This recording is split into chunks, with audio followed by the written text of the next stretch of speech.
রবীন্দ্রনাথ ঠাকুরের কৃপণ। আমি ভিক্ষে করে ফিরতেছিলেন গ্রামের পথে পথে, তুমি তখন চলেছিলে তোমার স্বর্ণরথে। অপূর্ব এক স্বপ্ন সম লাগতেছিল চক্ষে মম।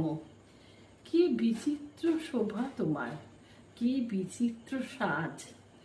আমি মনে ভাবতেছিলেন এ কোন মহারাজ। আজি শুভক্ষণে রাত পোহালো, ভেবেছিলেন তবে আজ আমার দাঁড়ে দাঁড়ে ফিরতে নাহি হবে। বাহির হতে নাহি হতে কাহার দেখা পেলেন পথে। চলিতে রথ ধন ধান্য ছড়াবে দুই ধারে। মুঠা মুঠা কুড়িয়ে নেব, নেব ভারে ভারে। দেখি সহসা রথ থেমে গেল আমার কাছে এসে।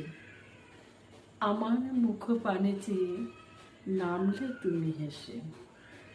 দেখে মুখে প্রসন্নতা জুড়িয়ে গেল সকল ব্যথা।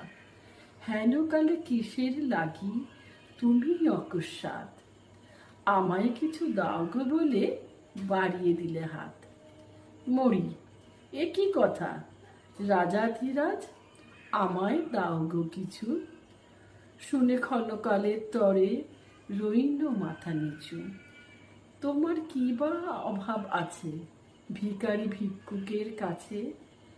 এর কেবল কৌতুকের বশে আমায় প্রবঞ্চনা।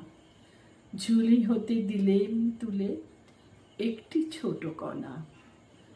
যবে পাত্রখানি ঘরে এনে উজাড় করি, এ কি ভিক্ষা মাঝে একটি ছোট সোনার কণা দেখি।